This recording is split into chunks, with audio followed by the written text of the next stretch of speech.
2020 के बाद से हमें कंटेंट में एक न्यू फॉर्म ऑफ कंटेंट देखने को मिलता है, क्रिंज कंटेंट।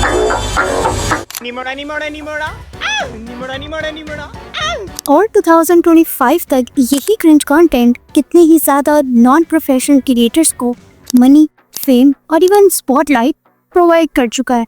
लेकिन क्यों इन सारे नॉन प्रोफेशनल क्रिएटर्स पर किसी भी तरह से कोई बैन और बैकलैश असर ही नहीं करता, और इतना ज़्यादा क्रिटिसिज्म मिलने के बाद भी आखिर को क्यों इन सारे क्रिएटर्स को पॉडकास्ट में बुलाकर भी सपोर्ट किया जाता है? मैडम वो इस टाइम आज़ाद है, आज़ाद अल्लाह मियां के पास घर छोड़ के भाग गई है। और अगर इनको इतना ज़्यादा क्रिटिसिज्म मिलता है तो फिर इन्हें देखता कौन है?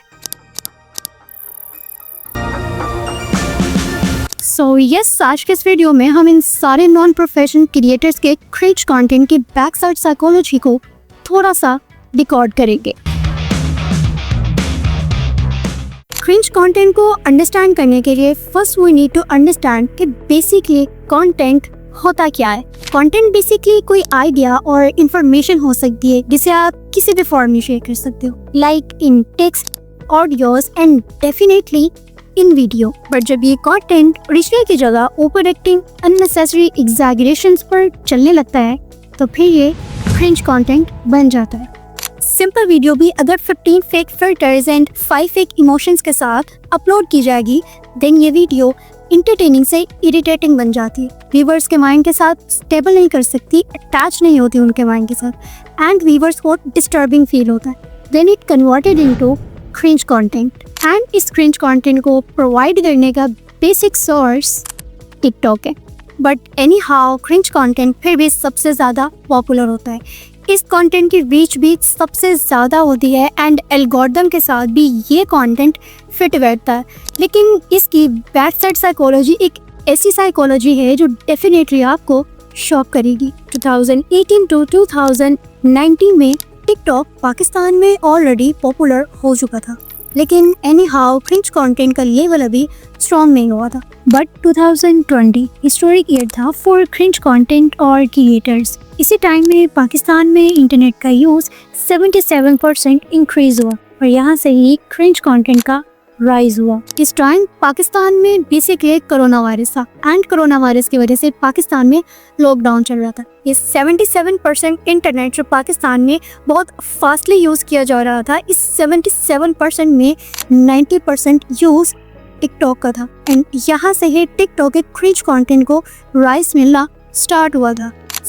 अब लोग डिफरेंट फॉर्म में वीडियोस बना रहे थे, ग्रुप्स की फॉर्म में भी वीडियोस बनना स्टार्ट हो चुकी थी। जो वीडियोस जितनी ज़्यादा डिस्टर्बिंग होती थी उससे उतना ही ज़्यादा क्रिटिसाइज किया जाता। जिस वीडियो को जितना ज़्यादा क्रिटिसाइज किया जाता था उस पर उतनी ही ज़्यादा कमेंट्स किए जाते थे, और जिस वीडियो पर जितने ज़्यादा हेटफुल कमेंट्स किए जाते थे एल्गोरिथम के साथ उसकी रीच उतना ही फिट बैठती थी। अब एल्गोरिथम को इससे हरगिज़ कोई मतलब नहीं है कि कमेंट्स हेटफुल हैं या फिर पॉजिटिव। एल्गोरिथम के लिए कमेंट्स ही हैं। मोर डिस्टर्बिंग वीडियो को ज़्यादा शेयर किया जाता था, रोस्टिंग वीडियोस उन पर ज़्यादा बनाई जाती थी, एंड इसी वजह से एल्गोरिथम इन सारी वीडियोस को पुश करता था। जितना ज़्यादा एल्गोरिथम इन्हें पुश करता था उतनी ही इनकी रीच इंक्रीज होती थी एंड डेफिनेटली रेवेन्यू भी ज़्यादा मिलता था। 2020 और 2025 में भी अब ये एक पैटर्न बन गए। जो पर्सन जितनी ज़्यादा डिस्टर्बिंग वीडियो बनाएगा उसको उतना ही ज़्यादा क्रिटिसाइज किया जाएगा, जो हेल्प करेगी उसके एल्गोरिथम को पुश करने में। जितना ज़्यादा एल्गोरिथम पुश करेगा रीच इंक्रीज होगी, एंड जितना रीच इंक्रीज होगी उतना ही ज़्यादा रेवेन्यू मिलेगा। अब एक ये पैटर्न है जिस पर ये सारे क्रिंज कंटेंट क्रिएटर्स अपना क्रिंज कंटेंट बनाते हैं। कुछ न्यू ट्राई करते करते अब ये लोग ज़्यादा डिस्टर्बिंग वीडियोस बना रहे थे, जिन्हें 50% इंजॉय करते थे और 50% क्रिटिसाइज करते थे। लेकिन दोनों प्रोसेस से इस कंटेंट को बहुत ज़्यादा सपोर्ट कर रहे थे। ये लोग अब और भी ज़्यादा डिस्टर्बिंग कंटेंट बना रहे थे। अब डिस्टर्बिंग कंटेंट के साथ साथ इनअप्रोप्रिएट डायलॉग्स का यूज़ करना भी नॉर्मल हो गया था। बट एक रीज़न इन सारे क्रिएटर्स में बहुत कॉमन थी। ये सारे क्रिएटर्स बहुत ज़्यादा सर्वाइवल लाइफ स्पेंड करे थे। सब बहुत नॉर्मल बैकग्राउंड से थे, बट अपने ही जैसे लोगों को लिमिटेड टाइम में वो स्पॉटलाइट मिलता देखना और उनकी सक्सेस को देखकर इन सब के माइंड में भी वही बात थी कि क्यों ना ये भी क्रिंज कंटेंट को एटलीस्ट वन टाइम ट्राई तो करें एनी हाउ लिमिटेड टाइम में इतनी सक्सेस और इतनी सी स्ट्रगल ने 88 और 100% को फोर्स किया कि वो इस क्रिंज कंटेंट पर कंटेंट क्रिएट करें। और फिर आ जाता है हमारा रोल। हम इन सारे कंटेंट को देखकर क्रिटिसाइज करने के चक्कर में इन सारे कंटेंट को और भी ज़्यादा सपोर्ट कर देते हैं। जब ये कोई बहुत ही ज़्यादा डिस्टर्बिंग वीडियो अपलोड की जाती है, हम उसको और भी ज़्यादा शेयर करते हैं, हम उस पर और भी ज़्यादा कमेंट्स करते हैं, हम उस वीडियो को इतना ज़्यादा रोस्ट करते हैं कि उस वीडियो की रीच इंक्रीज़ हो जाती, जो उस पर्सन को और सपोर्ट करती है कि वो नेक्स्ट अपकमिंग डेज में दोबारा से और भी ज़्यादा स्ट्रांगली क्रिंज कंटेंट क्रिएट करे। वो दोबारा क्रिएट करता है, अच्छा रेवेन्यू लेता है और हम हमेशा सुने क्रिटिसाइज ही करते रह जाते हैं। सोचो एक मोमेंट को जब इतना फेम मिल रहा हो, इतनी स्पॉटलाइट मिल रही हो और इतने शॉर्ट टाइम में क्रिएटर्स फिर क्रिंज कंटेंट क्यों छोड़ेंगे? जहां इतनी जॉब्स और इतने हार्डवर्क के बाद भी वो अचीव नहीं होता जो चंद सेकंड के वीडियो से ये क्रिएटर्स अचीव कर लेते हैं, तो फिर लोग क्रिंज कंटेंट क्यों छोड़ेंगे?